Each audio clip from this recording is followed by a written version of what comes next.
শ্রীভূমি শহরে জুয়ার রমরমা, কুম্ভ নিদ্রায় পুলিশ। আইপিএল জুয়ায় কাঁপছে শ্রীভূমি। সন্ধ্যা নামলেই মোবাইলে জুয়ার আসর, বিপথে যুব সমাজ। অনলাইন আইপিএল ব্যাটিং এ ডুবছে শ্রীভূমির ভবিষ্যৎ। কম টাকায় বেশি লাভের লোভ, সর্বশান্ত শতাধিক পরিবার।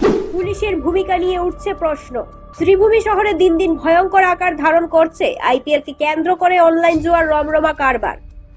সন্ধ্যা নামলেই শহরের অলিগলি থেকে বাজার এলাকা সব জায়গাতেই মোবাইল হাতে যুব সমাজের একাংশকে জুয়ার নেশায় মেতে উঠতে দেখা যাচ্ছে। কম সময়ে বেশি টাকা রোজগারের লোভে বহু তরুণ এখন এই মরণ ফাঁদে পা দিচ্ছে বলে অভিযোগ উঠেছে। স্থানীয়দের দাবি, আইপিএল মরশুম শুরু হতেই শ্রীভূমিতে সক্রিয় হয়ে উঠে একাধিক জুয়া চক্র। বিভিন্ন মোবাইল অ্যাপ ও অনলাইন প্ল্যাটফর্মের মাধ্যমে চলছে লক্ষ লক্ষ টাকার বাজি। প্রথমে অল্প টাকার লোভের স্বপ্ন দেখিয়ে যুবকদের টেনে আনা হচ্ছে, পরে সর্বশান্ত হয়ে পড়ছেন বহু পরিবার। শহরবাসীর অভিযোগ, এই জুয়ার কবলে পড়ে ইতিমধ্যেই শতাধিক পরিবার আর্থিক সংকটে পড়েছে।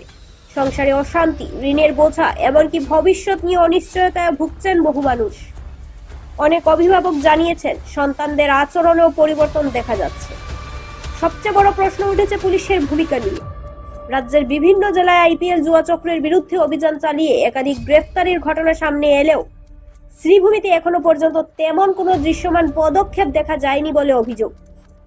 এতে শহরবাসীর একাংশের প্রশ্ন, তবে কি কুম্ভ নিদ্রায় পুলিশ প্রশাসন? এক স্থানীয় খেলোয়াড় বলেন, জুয়ার আসর খেলাধুলার মান নষ্ট করছে। ক্রিকেট এখন আনন্দের খেলা নয়, টাকার খেলায় পরিণত হচ্ছে। প্রশাসনকে আরো কঠোর হতে হবে এই নিয়ে। এখন এই আইপিএল এইবার 19তম চলছে। যেহেতু আমরা প্রত্যেক বছর অনেক বছর ধরে শুনতে পাচ্ছি যে আইপিএলটা মানে জুয়া একটা মানে ব্রোকাররা একটা জুয়ার মানে ব্যবসা চলছে। তাই আমি মনে করি আমরা যারা এই এই ব্রোকাররা যারা জড়িত তাদেরকে আমি উদ্দেশ্য বলছি, এবং যারা খেলেন তাদের উদ্দেশ্যে বলছি, আপনারা আইপিএল দেখুন, ভালো কথা, কিন্তু এই প্রফেশনাল হন আপনার প্লেয়ার হিসাবে। কিন্তু এই জুয়াটা খেলে আমরা খেলার মানটা মানে মানটা থাকছে না। এই আইপিএলে যে গ্ল্যামারটা থাকছে না। কারণ আসামে আমরা শুনতে পাই, আসামে আমরা নানান ডিস্ট্রিক্টে এই জুয়ার আসর বসে থাকে। এই আইপিএল আসলেই একটা জুয়ার একটা বসে। বরাকবেলিতে আমরা দেখতে পাই, শুনতে পাই। এই বিশেষ করে আমাদের শ্রীভূমি শহরে নানা কোনায় আমরা দেখতে পাই, যে শুনতে পাই যে জুয়ার এই আজকের ম্যাচে অত হয়েছে। এইসব আপনারা বন্ধ করুন। আপনারা দয়া করে, যেহেতু আমি একজন খেলোয়াড়রা প্রফেশনাল হন খেলার দিক থেকে খেলার করে পারফরমেন্স দিয়ে। তাই আপনারা এইসব জুয়ার থেকে বঞ্চিত হন। আর বিশেষ করে আমি প্রশাসনদের উদ্দেশ্য বলছি, আপনারা একটু কঠোর হন। আমরা দেখতে পাই আসামের বিভিন্ন জায়গায় আমরা এই জুয়ার ব্রোকারদের যে ধরছে, কিন্তু আমাদের এই বরাকবেলিতে আমি শুনতে পাই না, বা শ্রীভূমিতে আমরা এই ব্রোকারদের ধরার কি কারণ? আপনারা একটু কঠোর হন, এবং আপনারা একটু খবরাখবর নিলে আপনার দেখতে পারবেন কোথায় কী হচ্ছে। তাই আমি আবারও বলছি, যারা খেলছেন, যারা এই জুয়া খেলছেন বা যারা এই জুয়ারা পরিচালনা করছেন, তাদেরকে অনুরোধ করছি, আপনারা খেলাকে উপভোগ করুন, খেলার দিক দিয়ে প্রফেশনাল হন। এইটা আপনার জুয়াটা আপনারা এড়িয়ে দিলে মানে আমাদের সমাজটা সুন্দর হবে। ধন্যবাদ। শহরবাসীর দাবি, অবিলম্বে আইপিএল জুয়া চক্রের মূল পাণ্ডাদের গ্রেফতার করে কঠোর শাস্তির ব্যবস্থা করা হোক, নইলে যুব সমাজের ভবিষ্যৎ আরো অন্ধকারের দিকে এগোবে বলে আশঙ্কা প্রকাশ করেছেন অনেকেই। এখন দেখার বিষয়, প্রশাসন কবে নড়েচড়ে বসে এই বেআইনি কারবারের লাগাম টানে। আইনের বাহিরে কেউই নয়, হোক বড় হোক না ছোট। আইন কানুনের প্রতি বিশ্বাস রাখা অতীব প্রয়োজন। বৃহস্পতিবার গাড়ি দুর্ঘটনার নেপথ্যে যিনি রয়েছেন তাদের বিরুদ্ধে আইনগত সব ধরনের ব্যবস্থা গ্রহণ করা হয়েছে। আইনের পথে চলছে, তাতে বিন্দু বিসর্গ সন্দেহ নেই। আত্মপ্রত্যয়ের সুরে আজ সাংবাদিকদের সামনে এমনইভাবে ব্যক্ত করেন শ্রীভূমি জেলার অতিরিক্ত পুলিশ সুপার ত্রিনয়ন ভূঁইয়া। যেহেতু আজ ওনার নেতৃত্বে পুলিশের বড় দল শহর শ্রীভূমির বিদ্যাসাগর স্মরণী লেনে উপস্থিত হয়ে শোকস্তব্ধ পরিবারদের প্রতি সমবেদনা জ্ঞাপন করেন। কেননা ওই পরিবারের একজন সদস্য অজিত ধর বেঘরে প্রাণ হারান অন্যের গাড়ির ধাক্কায়। অসহায় পরিবারদের আইনগতভাবে ক্ষতিপূরণ সহ উপযুক্ত বিচার পাইয়ে দেওয়ার আশ্বাস প্রদান করেন জেলার অতিরিক্ত পুলিশ সুপার। মই গম পাই এটা দুখজনক ঘটনা, বিৰাটেই দুখজনক ঘটনা। এজন উঠি অহা যুৱক 28 বছৰীয়া, তেখেত যোন ঘৰৰ একমাত্ৰ ব্ৰেড ৰানাৰ আছিলে, যোনে ঘৰখন চলাই আছিলে উপাৰ্জন কৰি পেলাই, তেখেত কালি দুৰ্ঘটনাবশতঃ এটা দুৰ্ঘটনাৰ সন্মুখীন হ'ল আৰু তাত তেওঁৰ ট্ৰিটমেণ্টৰ পিছত মৃত্যুবৰণ কৰিল। অজিত ধৰ, তেখেতৰ নাম 28 বছৰ। আৰু তেখেতৰ এই কাৰণত আইন ব্যৱস্থা হিচাপে যিখিনি আমি কৰিব লগা আছিলে ইতিমধ্যে আমি কেছ এটা ৰেজিষ্টাৰ কৰিছোঁ। আমি এইটো কেছ নম্বৰ আমাৰ case number 91/2026 under section 281/125B/101/324 BNSত আমি কেছটো ৰেজিষ্টাৰ কৰিছোঁ। আৰু ইয়াত যি আমাৰ কৰণীয় আছিলে আইনগতভাৱে সেইখিনি আমি কৰিছোঁ।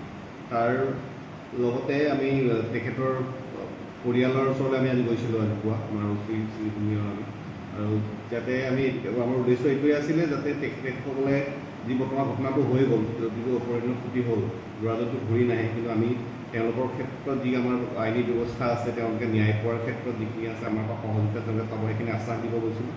আৰু ওচৰ চুবুৰীয়া বা যিখিনি সজাগ লোক আছিলে তেওঁলোকৰ লগতো কথা বতৰা পাতিছোঁ, কেনেকৈ তেওঁলোকৰ পৰিয়ালটোৰ ক্ষতি যিখিনি হ'ল তাৰ আমি আগলৈ দিনসমূহত যাতে তেওঁলোকে অলপ সকাহ পায়, পৰিয়ালটোৱে ভালকৈ চলি যাব পাৰে বা বিপদৰ সন্মুখীন নহয়, সেইখিনিৰ কাৰণে কথা পাতিবৰ কাৰণে গৈছোঁ। আৰু এইটোৱে ষ্টেটাছ হিচাপে এইটোৱে ক'ব পাৰি যে বৰ্তমান কেছ ৰেজিষ্টাৰ হৈছে আৰু আইন সকলোৰে বাবে সমান। সেইখিনিতে মই ক'ব বিচাৰোঁ, এজন লাগিলে পুলিচ অফিচাৰেই হওক বা আইনৰ বিষয়াই হওক, তেওঁলোক আইনৰ মতে যি চলে, কয় নহয় ল টেক্স ইজ অন কোৰ্চ, গতিকে তেনেকৈ আমি লওঁ। আৰু যি কেছ ৰেজিষ্টাৰ হৈছে, ইনভেষ্টিগেশ্যন চলি আছে, তাৰ মতে আমি যি ফাইণ্ডিংছ পাওঁ সেইমতে আমি কৰা হ'ব আইনী ব্যৱস্থা। আমাৰ জুডিচিয়েল অফিচাৰ এগৰাকী আছে, অনাৰেবল SDGM শ্ৰীভূমি কোৰ্টৰ, তেখেতৰ কেছ ৰেজিষ্টাৰ আছে। ভোটের প্রতিশ্রুতি উধাও, গর্তে ভরা শ্রীভূমির রাস্তা। ভোটের আগে নেতাদের বড় বড় প্রতিশ্রুতি, কিন্তু ভোটের পরে গর্তে ডুবে শ্রীভূমি। ভাঙা রাস্তা, ক্ষুব্ধ মানুষ, নেতাদের উন্নয়ন এখন শুধুই পোস্টারে। প্রতিদিন শ্রীভূমির রাস্তায় ঘটছে দুর্ঘটনা, তবুও কেন ঘুম ভাঙছে না প্রশাসনে? শ্রীভূমির মৃত্যুফাদ রাস্তার দায় নেবে কে? প্রশ্নের মুখে NHIDCL এর কাজ।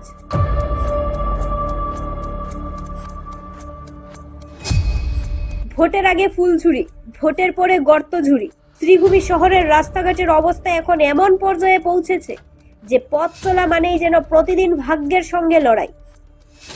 কোথাও বড় বড় গর্ত, কোথাও ভাঙা পিচ, কোথাও জল জমে রাস্তা নর্দমা একাকার। ভোটের সময় এলে নেতা মন্ত্রীরা যেন হঠাৎ করেই জনগণের আপনজন হয়ে ওঠে। তখন প্রতিশ্রুতির ঝাঁপি খুলে বলেন রাস্তা হবে চকচকে, উন্নয়ন হবে চোখে পড়ার মতো, কিন্তু ভোট শেষ হতেই সেই প্রতিশ্রুতিগুলো উধাও। প্রবাদে আছে না, কাজের বেলায় কাজী, কাজ ফুরলেই পাজি। শ্রীভূমির মানুষ এখন এই প্রবাদটাই হারে হারে টের পাচ্ছেন। আমাদের ক্যামেরায় উঠে এলো পথচারী থেকে অটো চালকের ক্ষোভ ও দুর্দর্শের অভিযোগ।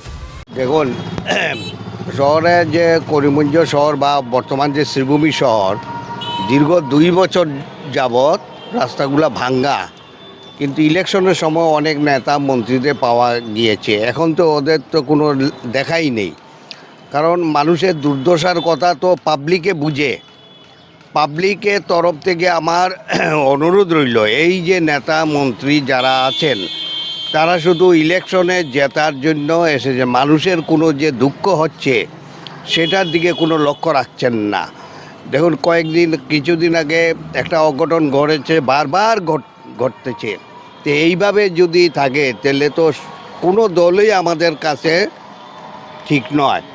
অতএব সরকারের কাছে বারবার অনুরোধ করা সত্ত্বেও পাবলিকে বিগত 2 বছর যাবৎ মেন শহরের উপরে যেভাবে ভাঙ্গা আছে, যে কোনো সময় মানুষের অঘটন ঘটতে পারে। কয়েকদিন গতকালকেও একটা অঘটন ঘটেছে এই রাস্তার জন্য, এবং যাদের শরীর অসুস্থ তাদের জন্য তারা হেঁটে গেলে হয়তো বা বাঁচবে, কিন্তু কোনো টুকটুকে বা মোটর বা স্কুটারে যদি যেতে চায় তাহলে বাঁচার সম্ভাবনা কম। সরকারের কাছে আমি একটা অনুরোধ জানাচ্ছি যে অতি সত্বর রাস্তাগুলো যেন ঠিক হয়, এবং জনপ্রতিনিধিরাও যেন এ ব্যাপারে সরব হয়। NSDL যে রাস্তার জন্য যে তাদেরকে টেন্ডার দেওয়া হয়, তারা ঠিক মতন কাজ করছেও না, আর কত টাকা এসেছে এইটাও আমরা জানি না। কোন কোন কাজের জন্য তাদেরকে দেওয়া হয়েছে এগুলা হোয়াইট পেপারে করা উচিত। কিছুদিন আগে আপনি জাহাজ গুদাম রোডের এদিকে দেখেন যে রাস্তা হয়েছে ঠিক, কিন্তু এর উপরে যে পিচের উপরে যে বালু এবং পিচ দিয়ে যে একটা ভরাট করার কথা ছিল, টিল টুডে এখনও কিন্তু কাজ হয়নি। এছাড়াও যে রাস্তাগুলাতে আপনার স্টেশন রোডে, আমার শহরের কথা কই, স্টেশন রোডের কলেজের সামনে, ডিসি অফিসের সামনে যে রাস্তাগুলো যা আছে খন্দমার্কা, শুধু এটা ছাড়াও বিভিন্ন গলি গলিতে প্রচুর ভাঙ্গা আছে। এদিকে ওয়ার্ড কমিশনারও দেখছে না তার ওয়ার্ডের বিষয়। চালাইতে যে কষ্ট হয় এটা মাথিয়া লাভ নাই। আমরা অত পয়সা ট্যাক্সও দেই রাস্তা ঠিক করার লাগে, আর আমরা গাড়ি গুড়ি ভাঙ্গিয়ে আমরা অসুস্থ হইয়া, প্যাসেঞ্জারও লোকে অসুস্থ হয়ে যায়। এটা কী ধরনের, কী সরকার, কী নেতা, এটা কিছু বুঝছি না আমরা এখন। সবচেয়ে বড় প্রশ্ন উঠেছে NHIDCL এর কাজের মান নিয়ে। বারবার রাস্তা মেরামতির নামে কাজ হলেও কয়েকদিন যেতে না যেতেই আবার সেই পুরনো দশা। এতে জনগণের করের টাকা জ্বলে যাচ্ছে, আর দুর্ভোগ বাড়ছে মানুষের।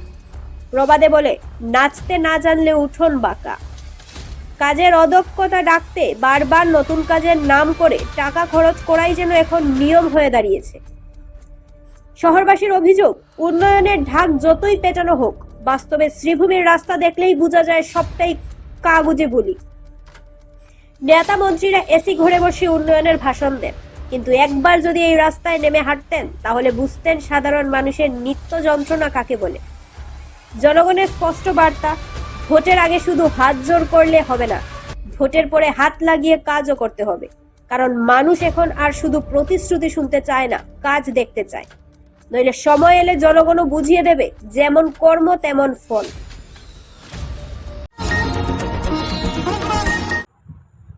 কাছাড়ের গুমরায় ভয়াবহ সড়ক দুর্ঘটনা, এক ব্যক্তির মৃত্যু।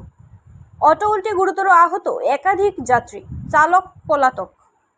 কাছাড় জেলার গুমরা এলাকায় সংঘটিত এক ভয়াবহ সড়ক দুর্ঘটনায় প্রাণ হারালেন এক ব্যক্তি। মৃতের নাম জামরুল ইসলাম। তিনি গুমরা সরসপুর এলাকার বাসিন্দা। স্থানীয় সূত্রে জানা যায়, বাড়ি থেকে একটি অটোযোগে গুমরা বাজারে যাওয়ার পথে গুমরা পাইকান গ্রাম্য সড়কে নিয়ন্ত্রণ হারিয়ে দুর্ঘটনার কবলে পড়ে অটোটি। এতে ঘটনাস্থলেই গুরুতর আহত হন একাধিক যাত্রী। আহতদের দ্রুত উদ্ধার করে কালাইন হাসপাতাল নিয়ে যাওয়া হলে সেখানে চিকিৎসাধীন অবস্থায় জামরুল ইসলামের মৃত্যু হয়। অন্য আহতদের চিকিৎসা চলছে বলে জানা গেছে। এদিকে দুর্ঘটনার পর অটোটি ঘটনাস্থলে ফেলে রেখে চালক পালিয়ে যায়। ঘটনাকে ঘিরে এলাকায় চাঞ্চল্যের সৃষ্টি হয়েছে। পুলিশ বিষয়টি তদন্ত করে দেখছে।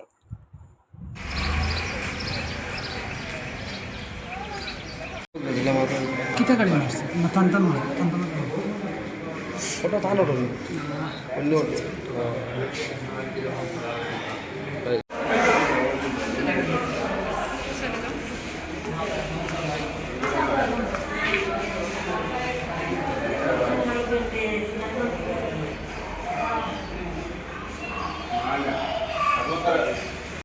কিলা দুর্ঘটনাটা ঘটছে? গুমরা ফাইকান সরস্বতী রোড গাছতলা পার হয়ে একটু আগে আমরা ঘরের কিনারে, আমরা মতো রাস্তা ওখানে আসলাম, অটো একটা আইসে আর একটা অটো ওভারটেক করি আর আমার টার্নিংয়ের মধ্যে পড়ছে। পড়ার পরে তো মনে করো গাড়ি পড়ছে, আমরা গেছি দূরে গেলে মানুষ আর মেলুগো আসলা আর আমরা একজন মারা গেছে আমরা গুমরা সরস্বতীর টানে এত তো মারা গেছে মানে স্পট হসপিটাল না হসপিটাল না হসপিটাল আনার পরে মারা গেছে মানে আমরা ওখানে তুলিয়া অটো তুলিয়া টানে আমরা পাঠাই হসপিটালে পাঠাই দিয়ে গাড়ি করে মানে ছুটে যাওয়া করছি। ড্রাইভার পাইছি না, ড্রাইভার খোঁজ লাগিয়েছি, হইতে পারতাম আমরা ড্রাইভার খানোর বা গাড়িও চিনছি না আমরা। আর ড্রাইভার বর্তমানে গাড়ি কই? গাড়ি বর্তমানে থানার আইসি স্যার নিয়েছেন, আমরা দিচ্ছি থানা আসলে লাগাইয়া গাড়ি দিয়ে